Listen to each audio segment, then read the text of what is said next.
Good morning. The first case we have today is Coral Management versus Tomasa Herrera. Counsel for the appellants, please. Good morning. My name is Hinda Klein, and I represent Coral Management, the appellant in this action. Ms. Klein, would you like to save some time for rebuttal? Yes, I would. 3 minutes. 3 minutes? Perfect. Thank you. The first issue on appeal is that the trial court should have granted a directed verdict on liability in this action. This is a slip-and-fall case where the plaintiff asserted that she slipped and fell in some oil or grease. It was never actually a time. Of course, since that time, the plaintiff had fallen, and therefore nobody could really testify to what it was at the time that she fell. And certainly 3 hours later in a parking lot, supermarket parking lot, where cars... Counsel, if you don't mind, rather than re-arguing it, I'm just trying to understand how the photograph was admitted if it didn't show the condition at the time of the fall. Well, it was authenticated that it showed something afterwards. I agree it probably shouldn't have been admitted, but the reality was that it was admitted, but well, was it objected to? I can't tell the court that. Well, if it was not objected to, it was...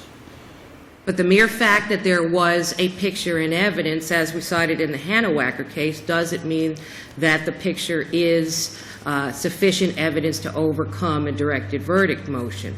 The Hannawacker case, as this court knows, found that, in fact, unless the picture actually is unambiguous in what it demonstrates, that in and of itself it is insufficient to establish the constructive notice. And in that case, the court found that the picture in question, which I think was a chip off the sign. Where exactly was it? Grease under a parking spot, or in the where did she fall? I believe it was on... Because the obvious thought is that it came from a car that was parked in the lot. If it was on the areaway towards the cars and not under the cars, then you have a much worse case for you. I agree. And in this case, the oil was right near or on the parking spot. It was a handicapped parking spot, and the oil was on the blue line on the edge of the parking spot. So, it doesn't seem like somebody would park on the blue line. It seems like somebody would. And right next to it. if you drip the oil from the car, it perhaps could not be seen. But if it was on the blue line, it could be seen by you. Well, by your client. By everyone who testified that they didn't see it before she fell in it, and therefore how is it that Coral Management could have any greater constructive knowledge of it than the plaintiffs themselves? Because they have a duty to keep it safe, and the people who are looking at it don't have such a duty. That's true, but only if they know or should have known of a dangerous condition in the parking lot. This is a parking lot, and oil and grease are common occurrences. Happened all the time, and there's no testimony. And in fact, the plaintiff admitted what was the testimony, if any, as to the means adopted by the Coral Management to keep the place safe, to wipe out any grease that fell on the lines? Well, this was never a mode of operation case, Judge. They had never pled it. They had never argued it, and even where there's a mode of operation, the plaintiff has the burden of demonstrating what that mode of operation was. That's all very interesting and all also accurate. What was the evidence as to what, if any, mode of operation they adopted? That there were actually 2 or 3 people who were charged with taking a look at the parking lot periodically. At the time of the accident, I think it was Friday about 7:30, 8 o'clock. They were not on duty. That's the busiest part of the, But the mode of operation theory doesn't apply to parking lots. It applies to why not? business premises where there are things on the ground that by all Why- rights why shouldn't be doesn't it? there. Why And- doesn't it? Because this is oil in a parking lot. This is not, something Doesn't sound like a very principled basis for distinguishment. well, the Because mode it's of oil on a operation. part, we have a discrete rule of law for oil on parking lot cases. Transitory foreign substance statute says that it applies in cases where there is something on the ground that by all rights should not be there. You're talking about a parking lot where parked vehicles leak oil and gas all the time. It's literally impossible to completely keep it safe or to sometimes even see the oil or glass. Ms. Klein, you've gone past your 3 minutes. Would you like to save some more time for rebuttal? Well, I did want to address my second point very, very briefly, and You can address it on rebuttal. thank you. Thank you.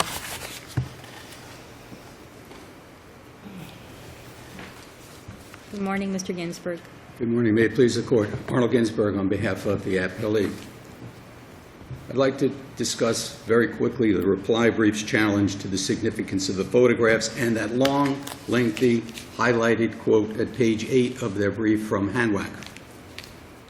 After the quoted, highlighted portion that says the jury would necessarily be required to indulge in speculation to determine the duration of the condition, unhighlighted is the following. In such a case, the photograph without live testimony is insufficient. So I do understand that a photograph might not show a time differential. Here we had live testimony, plaintiff's husband. Now, why is plaintiff's husband significant?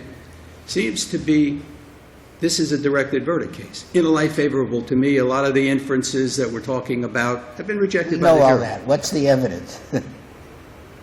Let's deal with why they didn't see it when they got there. They didn't see it when they got there because they all came out the back of the van, walked around the parking lot into the store. They were in there not several hours, which a lot of the Counsel, cases talk about. I get that. What's the evidence that the oil spot was there for some period of time? Plaintiff's husband testified. And That what he- page, where is that? 172, he saw grease. The grease was dark, 172.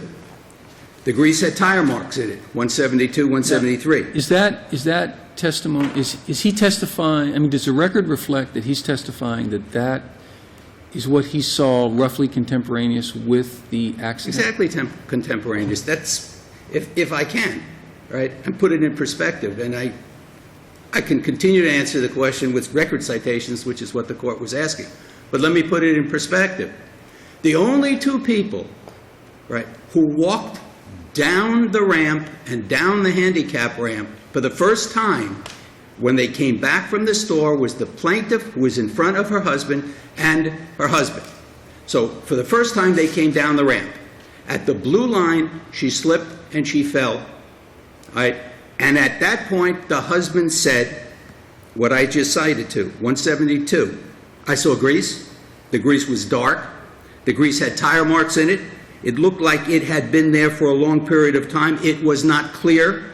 174. Now, is he testifying about when he took the photograph? No, Or we're right talking- after the accident? We're talking, she went down, he was asked, what did you see? And this is what he testified to. The photographs are something that came in after the fact, right? They were advised after the hospital, which at the hospital she had grease or oil all over her clothes anyhow. But no, the testimony of the husband was what he saw at the time when, whoops, she went right Well, down Mr. on her knee. Ginsburg, excuse me, I understand what the evidence is, but the question at the end of the day is whether or not the statute should be applied retroactively or not. Is that not the issue before us? No. I don't see where constructive knowledge, whether it's retroactive or not, I'm not so sure that they're raising retroactivity, right? The evidence is there was evidence of constructive knowledge, right? Did he say tire tracks, plural? Tire marks in it, right? And it was dark. And a jury could find from those testimonies, the 2-foot patch of oil, and everything else in a light favorable to my client, that grease oil had been there for a considerable period of time. Constructive knowledge, common law, constructive knowledge with the statute is in fact the same. Now, So- counsel, if the evidence was the tire tracks were noted 3 or 4 hours after the slip and fall, that might be a different fact pattern. But you're saying the tire tracks through the grease were noted roughly contemporaneous with the fall. The husband testified, it looked like it had been there for a long period of time, was not clear. The grease had tire marks in it, 172, 173. I can only cite numbers and record citation to the Now, court. is that enough of a factual basis for the jury, in its wisdom, to determine that that grease had been there for some period of time? Along with everything else, certainly. Absolutely. In the light most favorable to me, do we make a prima facie case? Absolutely. And as far as they're going to be able to raise and argue the medical bill, right, on rebuttal, let me just deal with it right now. Sure, thank you. During the course of the trial, right, they had an opportunity, the defendant went sidebar and didn't really object to the admissibility of the bills themselves. They were saying phantom bills shouldn't come in, different issue. They then cross-examined the plaintiff. The plaintiff identified the bills, documented the bills, said she was responsible for the bills, fine. One other thing that's important, and I'll go sideways for a second, they're not arguing that they're entitled to a new trial on damages. So all of these things go only to whether or not they were written off. During the course of the trial, they had the They opportunity wouldn't be to bring... entitled to a new trial on damages. They're claiming they're entitled to a deduction of the amount that Jackson, right? I agree, That but Jackson didn't claim. I understand the contention, and I'm putting it in perspective if I might, which is, This is not a new trial issue. This is a computation of how much you're entitled to. correct, and I can drop the subject even... If Jackson didn't ask for it, why should they pay for it? The argument by the defendant is, right, we have evidence to show that it was written off. They had 3 opportunities to put on Well, do you evidence. contest that that, in fact, is the case? The testimony of the plaintiff was she's still responsible for all of the bills. And Judge Leesfield asked at the hearing specifically, do you have any evidentiary information that Jackson wrote off these bills? And the answer is no. The only information that was available was what Judge Leesfield actually wrote off, which was the Medicare. Correct, absolutely. Thank you.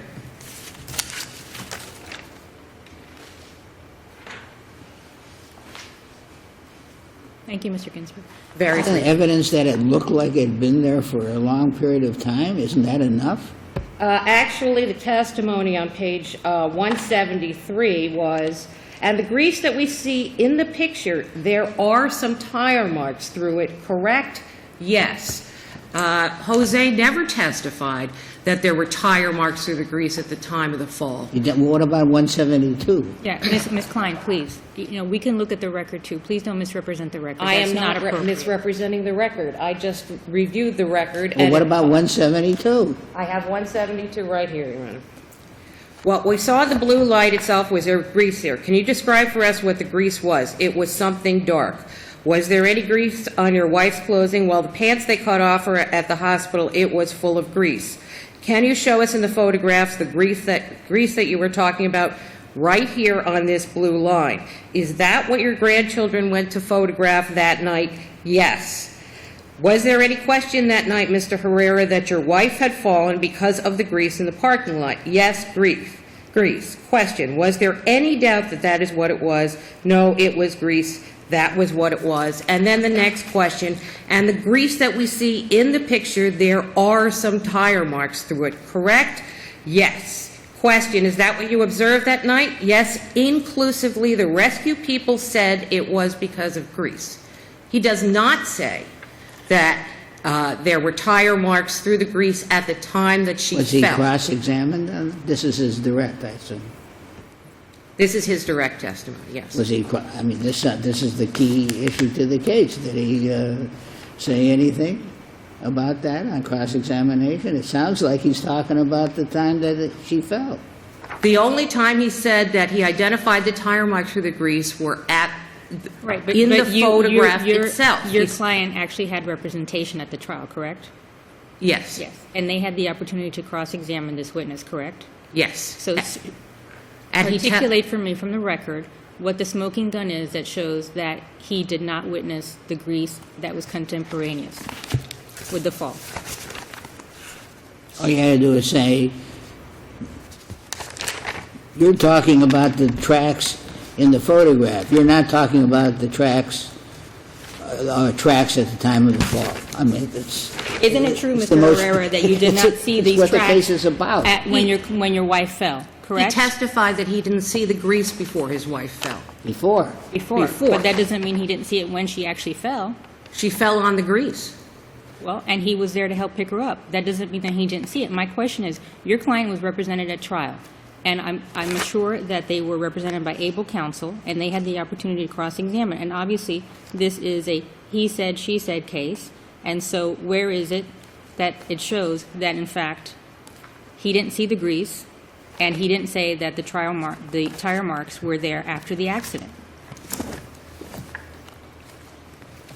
Counsel, if you'd like to address the medical bills, you should address it because your time is almost up. Sounds like you win on that one. Thank you, Judge. On the issue of the bills, as the court has noted, this is not a matter of us asking for a new trial. We're asking for a reduction in the amounts that the plaintiff has not paid and will never have to pay. And where is the evidence that they will never have to pay that? we submitted that evidence at the post-trial motions. It is part of the record on appeal. Well, Judge Leesfield did not believe you had any evidence. So where exactly is the evidence? Because Judge Leesfield was there and she was present, and I read the transcript, and she didn't think that you had any evidence that showed that Jackson was not going to write off these bills. Well, the evidence was before the court. It's part of the record on appeal. It was an attachment to the post-trial motion on the motion for remitter. It clearly and concisely provides that Jackson wrote off. During the trial, up until the post-trial motions, did everybody know that this was not being claimed or was being claimed, or that Jackson had not billed this? Or it sounds like, well, it sounds like an afterthought. No, it was not an afterthought. Well, where was the prior thought? Well, it was part of a motion in limine that was not ruled upon. It was also raised as an objection Is when... the motion in limine in the record? The motion in limine was argued at the beginning of trial. Yes, it was. Well, but is there any evidence in support of the motion in limine? What I believe trial counsel was assuming was that the bills themselves were not going to go into evidence. What had happened was the only way that the bills went into evidence over counsel's objection was Is by the the agreement that they plaintiff. would be reduced by the... Well, at that point, the judge said, I don't want to hear anything about Medicare or Medicaid. We're going to deal with it as a set-off. Okay, that... And then we did a motion to set off. How about, I don't want to hear anything about what Jackson actually charged? Did anybody say anything about that? Yes, yes. Up until the time of the post-trial motion? Yes, there was an objection to the admission of phantom bills. That objection was overruled. She said that she will address it post-trial. We did a motion for a set-off post-trial. What are phantom bills? Phantom bills are bills that were never actually owed. Did Carl Management ever contact Jackson and get from them a statement, we're waiving these medical bills? I mean, No, the what medical they- bills, add up to $57,000. Correct. And, I think you're asking us to interpret the bills, but was there any testimony from Jackson saying, we are waiving any requirement of paying these bills? No, there was not. There was not. There were the bills that were written off as charity, and one that was reduced from Medicaid, and... Yeah, let me just focus on the charity one, because the court reduced the Medicaid. If there's a bill for, $16,000 and there's a notation that part of it's charity, does that mean the hospital has no legal right to collect it? Well, I cited the court to Miami-Dade Ordinance 25C2, which provides for a procedure. No person shall be entitled to recover or receive damages on account of hospital care unless he Counsel, shall. how about my question? That, well, according In to other words, the if ordinance. there's a medical bill and there's a reference on there to part of its charity, Yes. does that mean the hospital doesn't have a right to collect the medical bill? There was I no. don't know. I According to the same statute, you must Let me- notify the let me ask hospital you- so it could put a Let me ask lien you on it. this. They have apparently recovered that from you. They have, now can't Jackson go and get that money from them? Not that we are aware, there is no lien Well, on, there is but- no but lien on why the should you- proceeds. On the other hand, why should you have the benefit of Jackson's charity? When Jackson now can, because by definition, Jackson can go against them now and get the money. They were notified prior to trial that there was a ongoing, personal injury action, correct? Correct, and there was no As a matter of response fact, they to would have, Jackson at in any the time usual before case, trial. in the olden days at least, I think it's probably still the case, the Jackson, alone of all hospitals in the entire world, has a lien for everything, right? For a period of time. If they had put a lien on it before the trial, that ordinance that I provided to the court provides that once they have notice that someone is going to be seeking recompense, they have the right to put a lien on it. At the time of the post-trial hearing, which was 4 months after the trial, we showed the court the public records search where there had been no lien placed on it. And to the best of my knowledge, to the present day, there's no lien on it. Well, they don't have a lien on it, but can't they recover it? The statute of limitations run? Why should you get the benefit? It's a lien by ordinance, so I don't believe so unless It they've... doesn't have to be, there's no lien. They just have an action for their bill. Well, according to the ordinance, they have to file a lien. Ms. Klein, thank you very much. Mr. Ginsburg, thank you very much. Thank you.